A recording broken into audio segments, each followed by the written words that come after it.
Hay una pregunta que muy poca gente se hace antes de ponerse a trabajar en sus metas. No es ¿qué quiero conseguir? Ni es ¿cuánto esfuerzo estoy dispuesto a poner? La pregunta que casi nadie se hace es esta: ¿el sistema que estoy siguiendo me lleva a donde quiero ir? ¿O me está saboteando sin que yo lo sepa? Bienvenidos a Libro Resume. Hoy analizamos uno de los libros de desarrollo personal más vendidos y más debatidos de la última década, Hábitos Atómicos, del escritor y emprendedor James Clear. Un libro que no promete cambios de la noche a la mañana, sino algo mucho más poderoso y mucho más difícil de ignorar. La evidencia de que los cambios pequeños, cuando se mantienen el tiempo suficiente, terminan siendo los únicos cambios que de verdad importan. Antes de entrar en materia, conviene entender de dónde viene este libro. Clear no es un académico encerrado en un laboratorio, es alguien que tuvo que reconstruirse desde cero.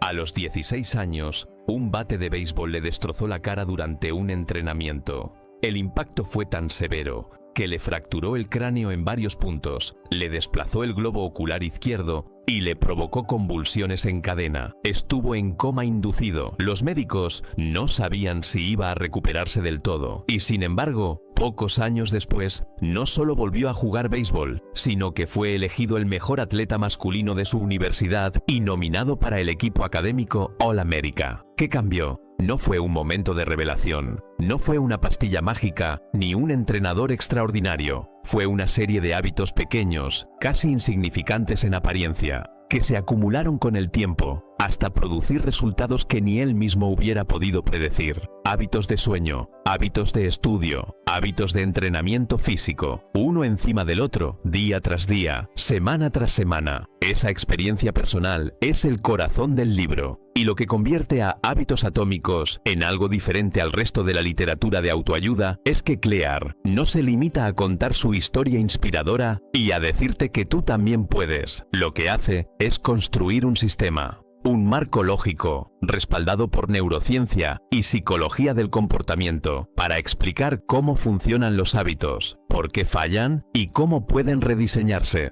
El concepto central puede resumirse en una frase: si consigues ser un 1% mejor cada día durante un año, al final de ese año serás 37 veces mejor que cuando empezaste. Suena simple, casi demasiado simple. Y aquí es donde el análisis se vuelve interesante, porque Clear sabe perfectamente que la matemática del 1% no convence a casi nadie en el momento en que empieza. La razón es profundamente humana. Los seres humanos estamos programados para buscar resultados inmediatos. Queremos ver el cambio ahora, no dentro de un año. Este es el primer gran desafío que el libro plantea, y es un desafío que vale la pena tomar muy en serio. Antes de entrar en las 4 leyes, es importante entender cómo Clear concibe los hábitos desde un punto de vista estructural. Para el autor, todo hábito sigue un ciclo de 4 fases: señal, anhelo, respuesta y recompensa. Esta no es una idea completamente original. El psicólogo B. F. Skinner ya trabajaba con modelos de estímulo y respuesta en los años 30, y Charles Duhigg popularizó el ciclo señal, rutina, recompensa en su libro El poder de los hábitos. Lo que hace Clear es expandir ese modelo. Añade el componente del anhelo, ese estado de deseo o motivación que conecta la señal con la acción, y construye sobre esas 4 fases un sistema práctico de 4 leyes, una por cada fase del ciclo. Esa es su contribución real: transformar la teoría en un protocolo accionable. Dicho esto, vamos a las leyes. Ley número 1. Hacerlo obvio. La primera ley del cambio de conducta trabaja sobre la señal, la primera fase del ciclo. La idea es sencilla pero extraordinariamente poderosa. Un hábito que no es fácil de percibir, difícilmente llega a ejecutarse. Si el desencadenante está oculto o requiere esfuerzo para activarse, el hábito nunca despega. Clear introduce aquí una herramienta que llama el marcador de implementación de intenciones. Consiste en redefinir el plan de acción de una manera muy concreta. En vez de decir voy a hacer ejercicio más, se dice voy a hacer ejercicio el lunes, miércoles y viernes a las 7 de la mañana en el gimnasio de la calle Mayor. El nivel de especificidad cambia completamente la probabilidad de que el comportamiento ocurra. Las investigaciones en psicología conductual respaldan esto. Cuando se especifica cuándo, dónde y cómo se va a realizar una acción, la tasa de cumplimiento aumenta de manera significativa. Pero quizás la herramienta más elegante que propone Clear en esta primera ley es el concepto del apilamiento de hábitos. La lógica es la siguiente. En vez de intentar anclar un hábito nuevo a una hora del día abstracta, se ancla a un hábito que ya existe. La fórmula es simple. Después de hacer X, haré Y. Después de prepararme el café de la mañana, meditaré durante 5 minutos. Después de llegar a casa del trabajo, me cambiaré de ropa y saldré a caminar. El hábito existente actúa como señal automática para el hábito nuevo. No se necesita motivación extra. Se aprovecha la inercia de lo que ya se hace. Otro aspecto crucial de esta primera ley es el papel del entorno. Clear argumenta, con sólido respaldo empírico, que el comportamiento humano está profundamente influenciado por el contexto físico. Pone el ejemplo de un estudio realizado en hospitales de Estados Unidos, donde, al reorganizar la disposición de los alimentos en las cafeterías, los empleados comenzaron a elegir opciones más saludables sin que nadie les dijera que lo hicieran. Nadie cambió los precios, nadie impartió charlas de nutrición, solo cambió la arquitectura del entorno y el comportamiento cambió con ella. El análisis crítico que merece esta primera ley es el siguiente. Clear tiene toda la razón cuando señala que el diseño del entorno es una de las palancas más subestimadas del cambio de conducta. La mayoría de los libros de autoayuda ponen el foco en la motivación y la fuerza de voluntad,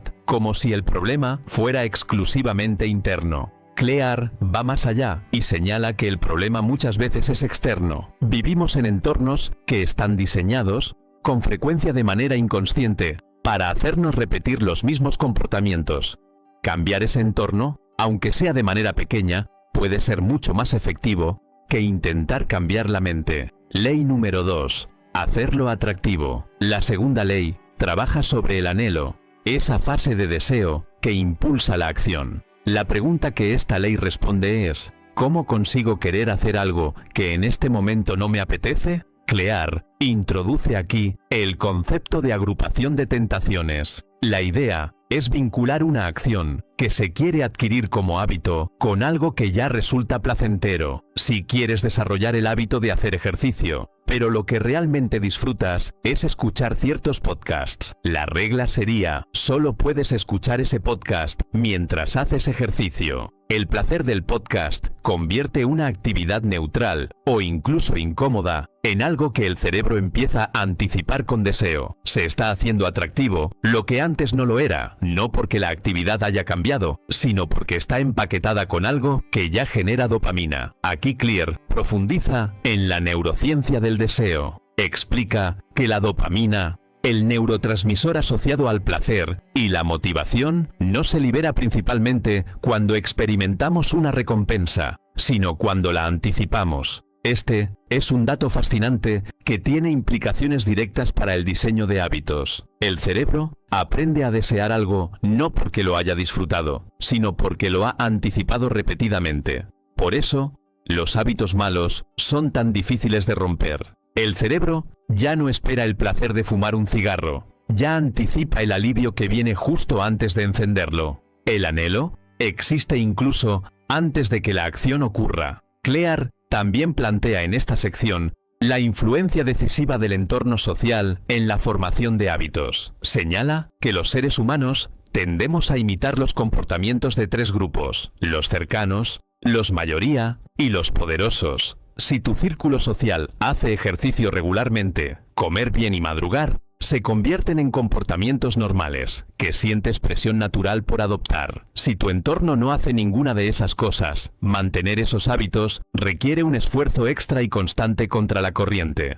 Esta observación es especialmente valiosa porque invita a una reflexión incómoda. ¿Hasta qué punto los hábitos que tenemos son realmente nuestros? ¿Y hasta qué punto son el reflejo del entorno social en el que vivimos? El análisis crítico de esta segunda ley apunta a una limitación real. La agrupación de tentaciones funciona bien en contextos donde existe cierta autonomía sobre el tiempo y el espacio. Para alguien con horarios muy rígidos o con recursos limitados, las posibilidades de diseñar estas combinaciones son menores. Clear es consciente de esto, pero el libro tiende a asumir un nivel de control sobre la propia vida que no siempre existe. Eso no invalida la ley, pero sí la matiza. Ley número 3. Hacerlo fácil. Esta es posiblemente la ley más contraintuitiva del libro, y también la más valiosa. La premisa fundamental es esta: la frecuencia con la que realizamos una acción importa más que el tiempo que dedicamos a planear esa acción. Clear lo expresa de una manera directa y algo provocadora. El movimiento y la acción no son lo mismo. El movimiento consiste en planificar, investigar, preparar. La acción consiste en hacer, y el cerebro recompensa el movimiento con una sensación de progreso que en realidad es ilusoria, porque el movimiento solo produce resultados cuando conduce a la acción. Dicho de otra manera, leer durante 6 meses sobre cómo correr no te pone en forma. Salir a correr 20 minutos 3 veces a la semana, aunque te parezcas a un pato mojado al principio, sí lo hace. La cantidad de veces que ejecutas la acción, multiplicada en el tiempo, es lo que construye el hábito, porque cada repetición no solo practica la habilidad, sino que refuerza el circuito neuronal asociado a esa conducta. El hábito, literalmente, se esculpe en el cerebro con cada repetición. De esta premisa surge una de las reglas más prácticas y populares del libro, la regla de los 2 minutos. La idea es reducir cualquier hábito nuevo a una versión tan pequeña que sea imposible decir que no. No voy a empezar a leer, sino voy a leer una página. No voy a meditar 20 minutos, sino voy a sentarme en silencio durante 2 minutos. No voy a entrenar 1 hora, sino voy a ponerme la ropa de deporte y salir por la puerta. El objetivo de esta microversión del hábito no es producir resultados en sí misma. El objetivo es aparecer. Aparecer con consistencia, porque la consistencia es lo que construye la identidad, y la identidad es lo que a la larga hace que el hábito sea sostenible. Clear también aborda aquí el concepto de la fricción. Toda conducta tiene un nivel de fricción, es decir, una cantidad de esfuerzo que se requiere para ejecutarla. Los malos hábitos, por lo general, tienen muy poca fricción. Abrir redes sociales requiere 0 esfuerzo.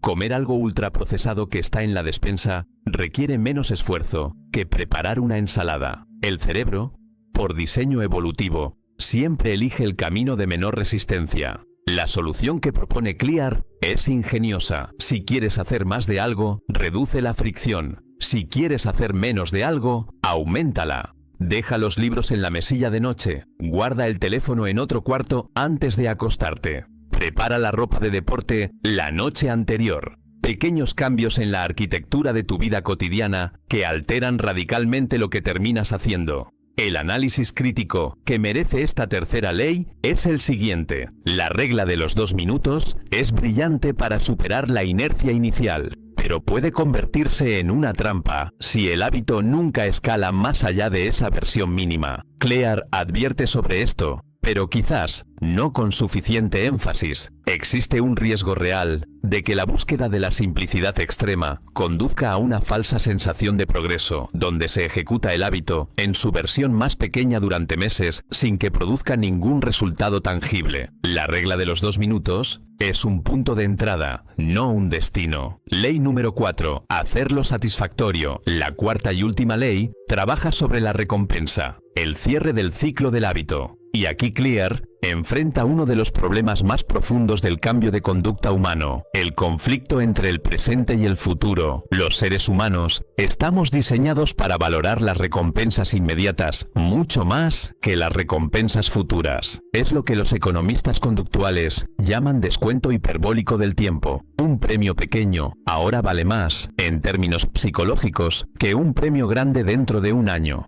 Esta tendencia tiene sentido desde el punto de vista evolutivo. Nuestros ancestros no podían permitirse el lujo de invertir en recompensas diferidas cuando la supervivencia dependía de decisiones inmediatas. Pero en el mundo moderno, esta tendencia trabaja directamente en contra de los hábitos que más nos convienen. El ejercicio paga dividendos dentro de meses o años. Comer bien produce beneficios que tardan en manifestarse.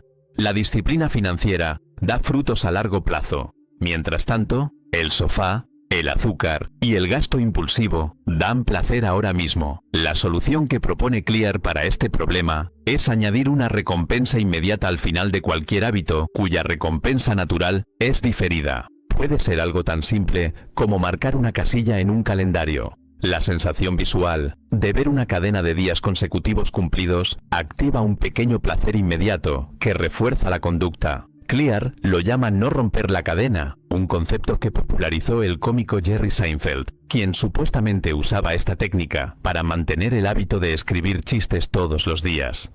Complementando esto, Clear introduce el concepto del contrato de hábitos, una herramienta para crear un coste inmediato por el incumplimiento de un hábito. Si un hábito roto no tiene ninguna consecuencia inmediata, el cerebro no tiene razón para evitar la ruptura. Pero si se añade una consecuencia, aunque sea pequeña, la ecuación cambia. La responsabilidad social, alguien que te conoce y sabe lo que te has comprometido a hacer, es una de las formas más efectivas de crear ese coste inmediato. El análisis crítico de esta cuarta ley nos lleva a un terreno más filosófico. Clear propone recompensas externas como herramienta de transición hasta que el hábito se automatice y produzca sus propias recompensas internas. Eso está bien, pero hay un riesgo que el libro no examina con suficiente profundidad. La dependencia excesiva de la recompensa externa puede debilitar la motivación intrínseca. Si empiezas a correr porque te regalas algo al final de cada semana de entrenamiento, ¿qué pasa cuando dejas de necesitar ese regalo? La motivación intrínseca,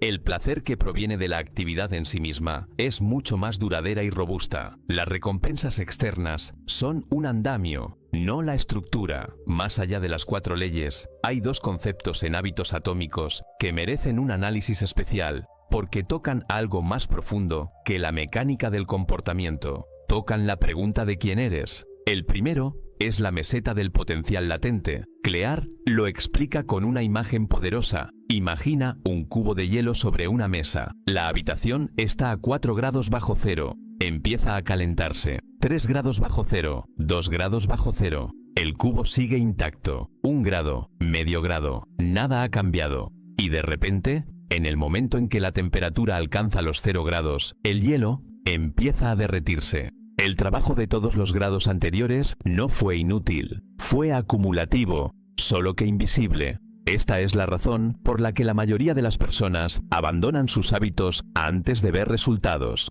Esperan una progresión lineal y se encuentran con una curva que parece plana durante semanas o meses antes de despegar. Clear lo llama el abismo de la desilusión, ese periodo de tiempo en que el esfuerzo parece no producir ningún efecto. Lo que el libro plantea, y esto es un punto de verdadero valor, es que la ausencia de resultados visibles no significa ausencia de progreso, significa que el progreso aún no ha cruzado el umbral de visibilidad. El trabajo se está acumulando, solo hay que ser paciente lo suficiente para cruzar esa meseta. El segundo concepto avanzado, y posiblemente el más importante del libro, es el papel de la identidad en la formación de hábitos. Clear distingue entre 3 niveles de cambio. Cambiar los resultados, que es el nivel más superficial. Cambiar los procesos, que es el nivel intermedio. Y cambiar la identidad, que es el nivel más profundo y más poderoso. La mayoría de las personas intenta cambiar sus hábitos desde afuera hacia adentro. Establecen un resultado que quieren alcanzar, diseñan un proceso para alcanzarlo y esperan que el hábito se mantenga. El problema es que si la identidad no cambia, el hábito no tiene raíces. Puedes seguir una dieta durante 3 semanas, pero si en el fondo sigues pensando de ti mismo como alguien que no tiene fuerza de voluntad con la comida, en algún momento, el hábito cederá ante esa creencia más profunda. Lo que propone Clear es invertir la dirección, empezar por la identidad. En vez de decir, quiero perder peso, decir, soy una persona que cuida lo que come. En vez de decir, voy a escribir más, decir, soy un escritor. Cada vez que se actúa en consonancia con esa identidad nueva, aunque sea de manera pequeña y casi imperceptible, se está emitiendo un voto en su favor, y los votos se acumulan. Con el tiempo, la evidencia acumulada de esas pequeñas acciones redefine la imagen que se tiene de uno mismo. El hábito deja de ser algo que se hace con esfuerzo y se convierte en algo que fluye naturalmente de quien se es. El análisis que el libro Resume propone aquí va más allá de lo que el propio Clear desarrolla. Hay una tensión interesante que el libro no resuelve del todo. ¿Hasta qué punto podemos elegir conscientemente nuestra identidad, cuando esa identidad ha sido moldeada durante décadas por factores que estaban fuera de nuestro control? El entorno familiar, el nivel socioeconómico, las experiencias tempranas, el sistema de creencias cultural. Clear trata la identidad como algo relativamente maleable, y en cierta medida tiene razón, pero subestima las resistencias estructurales que hacen que ese cambio de identidad sea mucho más difícil para algunas personas que para otras. Dicho esto, la gran virtud del enfoque de identidad de Clear es que desplaza el foco de la motivación al ser, y ese es un cambio genuinamente poderoso. La motivación fluctúa, es emocional, es volátil, depende del estado de ánimo y de las circunstancias. La identidad es mucho más estable. Cuando actúas desde la identidad, no necesitas motivarte, simplemente actúas de acuerdo con quién eres. En cuanto a la posición de este libro, en el panorama general de la literatura de desarrollo personal, conviene hacer una comparación honesta. El libro de Duhigg, El poder de los hábitos, es más rico en casos empresariales y organizativos. Atomic Habits es más práctico y orientado al individuo. El trabajo de B.J. Fogg en Tiny Habits comparte con Clear la apuesta por la pequeñez, pero Fogg pone más énfasis en las emociones positivas como motor de refuerzo. Cada uno de estos autores ilumina una parte diferente del mismo fenómeno. Clear destaca por la claridad del sistema y por la practicidad inmediata de sus herramientas. Donde flaquea es en el reconocimiento de los contextos de desigualdad estructural que hacen que el diseño de hábitos sea mucho más accesible para unos que para otros. Si hubiera que reducir hábitos atómicos a una sola idea, no sería la regla del 1%. Tampoco sería el ciclo de la señal, el anhelo, la respuesta y la recompensa. La idea central del libro es esta: no te elevas al nivel de tus metas, desciendes al nivel de tus sistemas. Esa frase merece detenerse. En una cultura que celebra las metas, los objetivos anuales, las resoluciones de año nuevo, los tableros de visión y los grandes propósitos de vida, Clear llega a decir que las metas son casi irrelevantes si no están respaldadas por sistemas sólidos. Los ganadores y los perdedores comparten las mismas metas. Lo que los separa no es la ambición, sino los procesos cotidianos que siguen mientras esperan que las metas se materialicen. Y esos procesos, esos sistemas, están hechos de hábitos pequeños, repetidos con consistencia, que se acumulan en el tiempo hasta producir resultados que parecen extraordinarios desde afuera, pero que son, visto desde adentro, la consecuencia lógica de una serie de pequeñas decisiones bien tomadas, una y otra vez. Hábitos Atómicos no es un libro perfecto. Asume ciertos niveles de control y autonomía que no todo el mundo tiene. Sus herramientas son más accesibles para quien ya tiene una base de estabilidad en su vida. Y hay dimensiones psicológicas del cambio de conducta, como el papel del trauma, del estrés crónico o de las condiciones de salud mental, que el libro no aborda con la profundidad que merecen. Pero dentro de sus límites, es uno de los libros más honestos y más útiles que se han escrito sobre el tema, porque no vende magia, no promete transformaciones instantáneas. Lo que promete es esto: si cambias tus sistemas, cambias tus resultados. Si cambias tus hábitos, cambias tu identidad.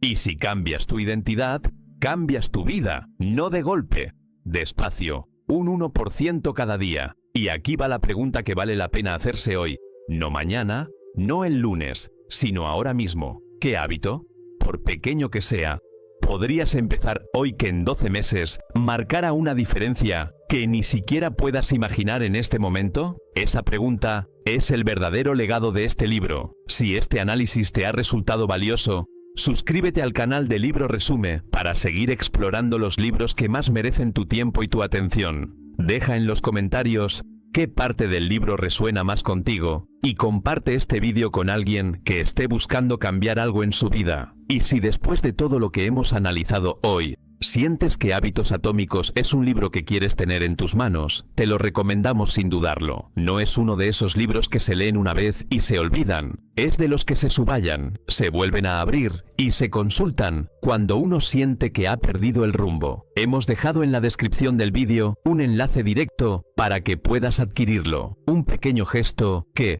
como diría el propio Clear, podría ser el 1% que lo cambia todo. Nos vemos en el próximo análisis.